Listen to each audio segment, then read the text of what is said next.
नमस्कार दोस्तों, मैं जयलक्ष्मी संस्कार स्कूल से आज हम लाए हैं आपके लिए दो बड़ी ही महत्वपूर्ण खबरें। तो स्वागत है आपका हमारे आज के वीडियो में। जैसा कि आप जानते हो, हम डेली आपके लिए कुछ नई खबरें, कुछ नई जानकारियां लेकर के आते हैं, कुछ नई न्यूज़, कुछ नए अपडेट्स लेकर के आते हैं। तो उसी कड़ी में आज का भी हमारा वीडियो है। तो पहली हम जो बात करेंगे वह है ECHS के नियमों में बदलाव में। ECHS जैसे आप जानते हैं कि ex serviceman contributory health scheme, जितने भी इसके लाभार्थी हैं, लगभग 32 लाख लाभार्थी हैं। पूर्व सैनिक, वीरांगनाएं, उनके डिपेंडेंट्स, उन सब के लिए एक बड़ा ही महत्वपूर्ण बदलाव ECHS के नियमों में हुआ है। यह बदलाव 15 जून 2025 से लागू है और इसके संदर्भ में एक बहुत ही इम्पॉर्टेंट बात है कि ECHS के जितने भी लेटर थे इस संदर्भ में, वे सभी सुप्रसिद्ध हो गए। ये एक लास्ट बचा है, तो इसमें हम देख लेते हैं कि क्या इम्पॉर्टेंट पॉइंट्स हैं इसमें। 10 जून 2025 का लेटर है, सेना मुख्यालय की तरफ से जारी किया गया और सारे डिपार्टमेंट्स को यह लेटर फॉरवर्ड कर दिया गया है। सब्जेक्ट इसका है annual validation of ECHS membership of dependents by submission of eligibility documents by primary beneficiaries, यानी कि जो प्राइमरी ECHS लाभार्थी है उनके द्वारा उसके डिपेंडेंट्स के जो डॉक्यूमेंट्स हैं वो सबमिट करने हैं। किस किस के सबमिट करने हैं ये हम आपको बताते हैं। पति पत्नी को छोड़कर बच्चे और अगर उनके माता पिता। और डॉक्यूमेंट्स क्या सबमिट करने हैं? पैन कार्ड, जो पैन कार्ड से आपका फॉर्म 26AS निकाला जाता है, अगर उसके पास पैन कार्ड नहीं है तो उसको आय प्रमाण पत्र यानी कि इनकम सर्टिफिकेट, वो भी स्टेट गवर्नमेंट के डिपार्टमेंट ऑफ रेवेन्यू से जो इशू किया गया है वह इस्तेमाल होगा। यह इसकी वैलिडिटी होती है 1 साल की। 1 साल के अंदर डॉक्यूमेंट्स जमा करने पड़ते हैं। अगर आपका डॉक्यूमेंट सबमिट नहीं है तो आपका ECHS कार्ड की जो फैसिलिटी है वो बंद हो जाएगी। वो फैसिलिटी आपको नहीं मिलेगी। कब तक नहीं मिलेगी? जब तक कि आप वैलिडेशन यानी कि सत्यापन नहीं करते हैं, डॉक्यूमेंट सबमिट नहीं करते हैं।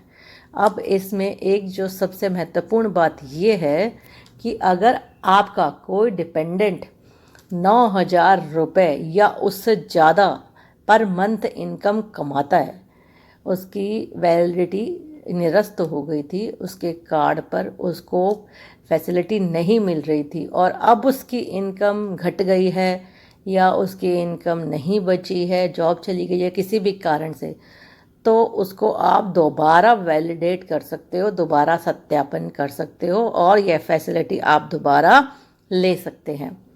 सबसे इम्पॉर्टेंट, अब तक ये एक्सटेंशन जो होता था 12 महीने का होता था, यानी कि 1 साल का होता था।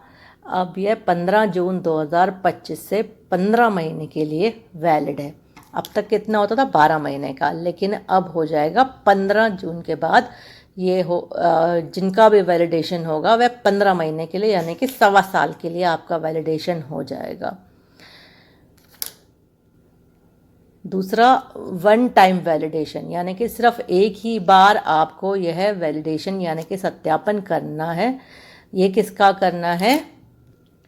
वो है वाइट कार्ड होल्डर्स और दूसरे जो डिपेंडेंट माता पिता 80 साल से या उससे ऊपर हैं, उनके लिए दोबारा वैलिडेशन करने की आपको कोई आवश्यकता नहीं है। और ये मुख्य पॉइंट इसमें आता है वह है, this letter supersedes all the letters issued by the central organization of ECHS regarding annual validation of ECHS dependents, यानी कि जितने भी लेटर्स इससे पहले जारी हुए हैं वो सभी सुपरसीड हो चुके हैं, यानी कि ख़त्म हो चुकी है इनकी वैलिडिटी और यही एक लेटर जो है वह फॉलो किया जाएगा। अब प्रश्न यह उठता है कि आपको कैसे पता चलेगा कि आपके डिपेंडेंट का वैलिडेशन हो चुका है। एनुअल वैलिडेशन ड्यू है या है, तो उसका आपको पता चलेगा ECHS पोर्टल पर। आप ECHS पोर्टल पर या किसी भी सर्विस सेंटर पे आप ECHS बेनिफिशियरी के उसके साइट पे लॉगिन करेंगे तो वहाँ पर आपके सामने मैसेज आएगा और उसके अंदर आपको बताया जा रहा होगा कि आप अपने डिपेंडेंट का वैलिडेशन करा लीजिए, उसका वैलिडेशन जो है वह ड्यू है। और अगर हो गया होगा तो वहाँ पर आपको मैसेज आएगा कि वैलिडेशन ड्यू नहीं है।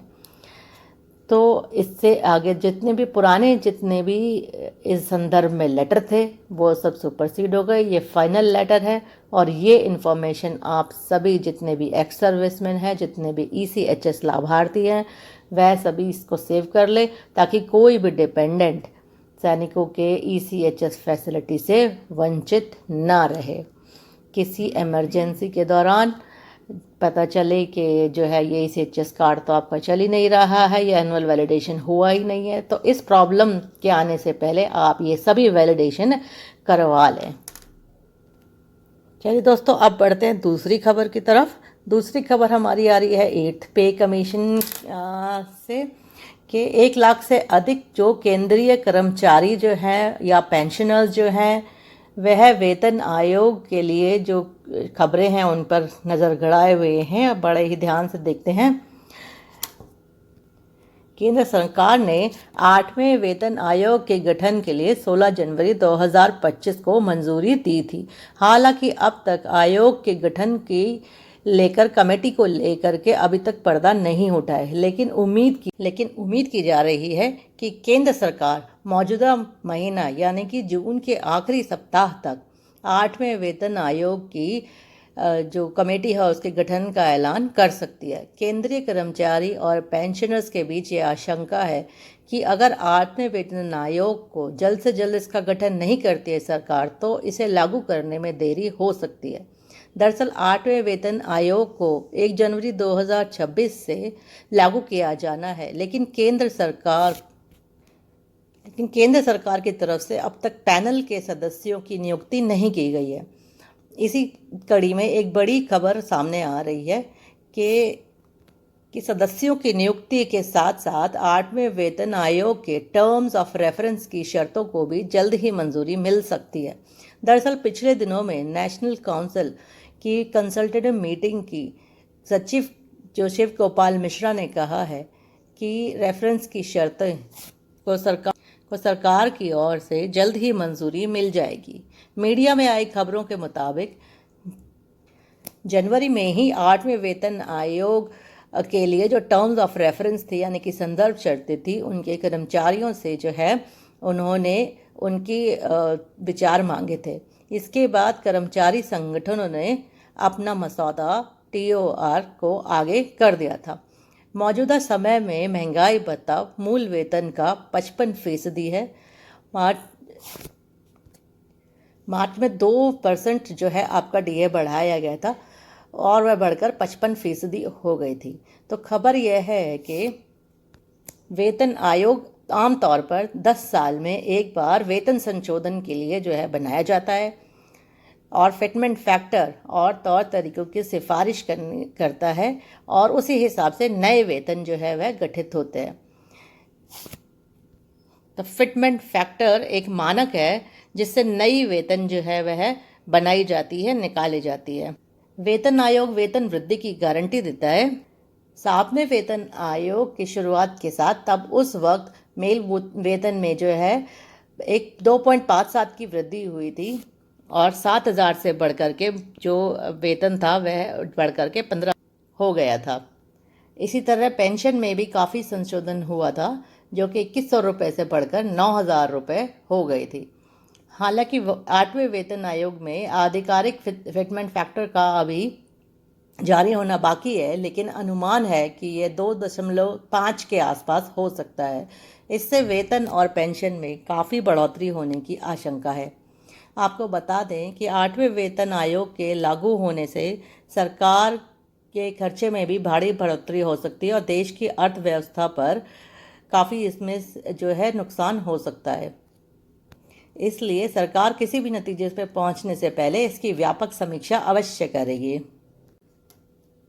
तो दोस्तों ये थी आज की 2 बड़ी खबरें आपके लिए हमारे चैनल की तरफ से। अगर आपको वीडियो अच्छा लगा हो तो please like share and subscribe अवश्य करें, ताकि ऐसी न्यूज़ की और अपडेट्स आपको जो है डेली मिल सकें और सभी नोटिफिकेशन आप तक पहुंच सके, ताकि आप सभी अपनी जानकारी में अपडेट रहें। तो आज के लिए बस इतना ही। धन्यवाद दोस्तों।